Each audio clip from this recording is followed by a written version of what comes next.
હારી ધારી ચંદ્રમૌળેશ્વર મહાદેવ મંદિરમાં બિરાજતા ચંદ્રમૌળેશ્વર મહાદેવના કુંવર ગણપતિ મહારાજનું જબરું આકર્ષણ. ધારીના હાદસામાં જેકે પેટ્રોલ પંપની પાછળ આવેલા અજંતા સોસાયટીમાં ચંદ્રમૌળેશ્વર મહાદેવ મંદિરના ચંદ્રમૌળેશ્વરના કુંવર તરીકે ગણપતિ મહારાજની સ્થાપના કરવામાં આવી છે. ચંદ્રમૌળેશ્વર કમિટી દ્વારા છેલ્લા 19 વર્ષથી નિરંતર ગણપતિ ઉત્સવનું આયોજન હાથ ધરવામાં આવે છે. ગણપતિ ઉત્સવ નિમિત્તે દરરોજ આરતી, પ્રાર્થના, સાંસ્કૃતિક કાર્યક્રમ, મહાપ્રસાદ જેવા વિવિધ કાર્યક્રમનું આયોજન કમિટી દ્વારા કરવામાં આવે છે.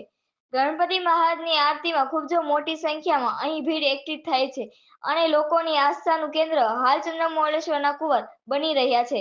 રિપોર્ટર હુસેનભાઈ સંઘાર, ધારી.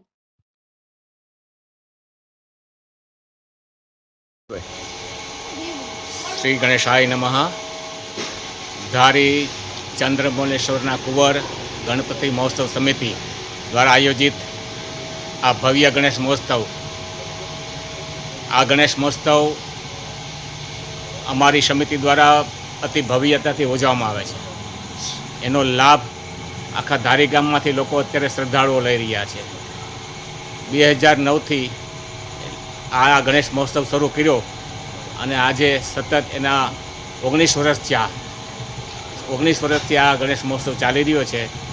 શરૂઆતમાં Ajanta society, Nalanda society, Vrindavan society અને શિવનગર સોસાયટી દ્વારા બધા લાભાર્થીઓના સહકારથી આ ગણેશ મહોત્સવ થતો, પરંતુ હવે આ ગણેશ મહોત્સવની જે કાંઈ આરતી થઈ રહી છે અતિ ભવ્યતાથી, અતિ પવિત્રતાથી અને વિધિ વિધાન મુજબ આરતી થાય છે. સાથે સાથે દરરોજ દાદાને નિત નવા શણગાર, અલંકાર, વસ્ત્રો ધરવામાં આવે છે, પહેરાવવામાં આવે છે અને ભવ્ય મૂર્તિના એક અલૌકિક આશીર્વાદ મેળવવામાં અત્યારે ધારી ગામ સમસ્તનો આ કાર્યક્રમ થઈ ગયો છે અને ધારી ગામ સમસ્તમાંથી દરરોજ આરતીમાં હજારો લોકો આરતીમાં આવીને લાભ લે છે. ખૂબ ખૂબ ધન્યવાદ.